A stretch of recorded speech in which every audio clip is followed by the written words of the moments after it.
As I have been told by my instructor, I will now show you my two audience members, my mother and my sister-in-law. So my persuasive speech today is going to be on gun control. So today I am encouraging not only the youth but for the older people to stop being so violent with guns and have more control over it. I picked this as my topic because I have been affected by it as well. And it's actually funny that I chose this topic because we were just talking about having a meeting at church about how people are just busting into church and killing innocent people. I think that the government should have stricter gun laws in possession of firearms. As we all know, the Second Amendment allows citizens to have certain firearms, but the government can also have control over how they are purchased and who can purchase them. I think that not only should you have your CWP license when you get your gun, but you should also have to take a class about how to control and handle your gun in certain situations. I also think that you should be able to take a pledge or do an oath for each gun that you purchase, so that way when you know that you purchase a gun, you just don't go out and be crazy and do stupid things with them, because that is exactly what people are doing today. A lot of parents are beginning to become very concerned about the safety of their child, and not only their child but just their family in general when it comes to like going out to like family events or events that the community may have, because you just never know when somebody just comes out and they may just have a moment to where they just feel like killing innocent people. I know that it gets very terrifying. My mother, she gets very scared when I tend to go out to parties with my friends and stuff, but you know, just nowadays, the way people act, you can't just go out and have fun without being concerned about your safety or your surroundings. It's hard for families to go shopping, go get lunch. Like I said, people just tend to get crazy. In South Carolina, illegal firearms are such as machine guns, rifles, and Teflon-coated ammunition. Those are just some of the basic ones. That is according to the Fine Law website that I have listed in my outline. The Fine Law website also states that if you have been convicted of a violent crime, or you are under the age of 21, with the exception of being in the military, you are not allowed to have a firearm. Of course, there are other rules as to whether or not you can have firearms, but those are just some of the most basic and important ones that I know off the top of my head. Firearms have, of course, caused many of the deaths that we have in the world today. A lot of people say that they buy them for their safety or in case of an emergency, but 9 times out of 10 when somebody dies or they shoot somebody, it's not for any of those reasons at all. It's just out of wanting to get revenge or because of an altercation that you and the other person may have had. People are always just very quick to grab a weapon, considerably a gun, to kill somebody. And you should try talking to a person and, you know, talking it out instead of trying to shoot them and act like an adult. Just sit down, talk situation out.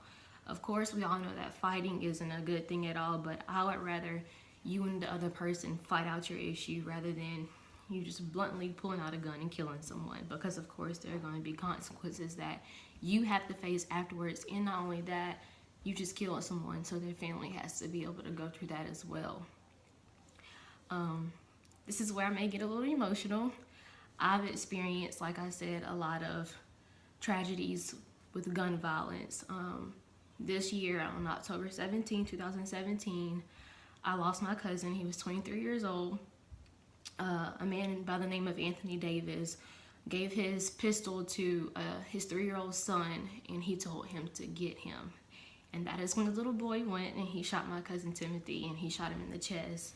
I still do research on it now. According to WJBF, Michael Hunt, he is still doing further investigation as to why this occurred and why he put his child in that kind of situation. And I really feel bad for the child, because now he has to live with the fact that he killed somebody because of what his dad told him to do. Another example of how I've been affected by that is my cousin got killed in a drive-by shooting because of an altercation that her brother had with another guy. and the guy came while they were all outside, and he shot my cousin in the stomach with a shotgun. And that's why I say that really arguing with somebody really isn't worth it at the end of the day, because they tend to hurt those who you love the most. They take away what you love most. So they're going to go after your family if they can't get to you, whatever they can to get some type of revenge. And that's never the right way to go out, because at the end of the day, some people feel guilt, some people don't. And it's just not the right way to go about different situations.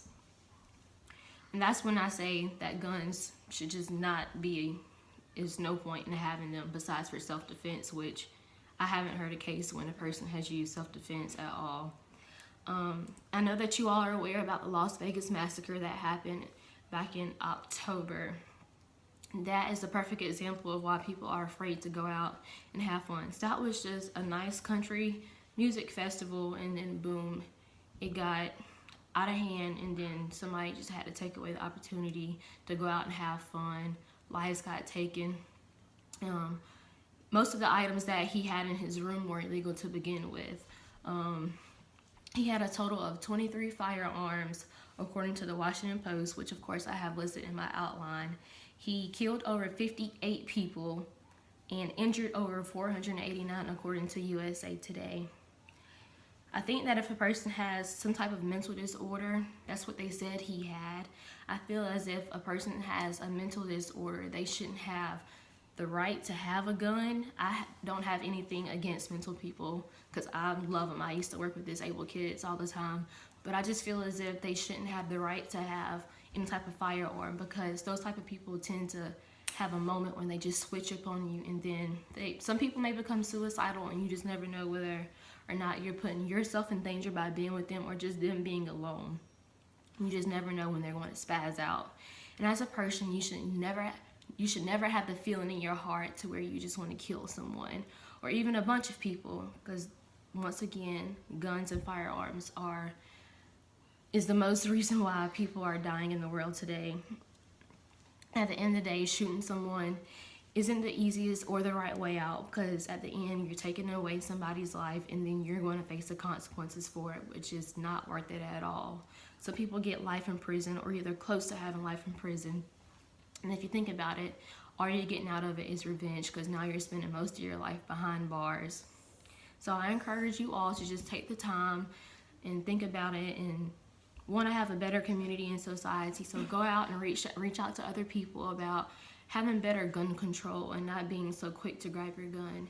And I hope that you all enjoyed this. And as I have been instructed, these are my 2 audience members. Hope you enjoyed it. Thank you.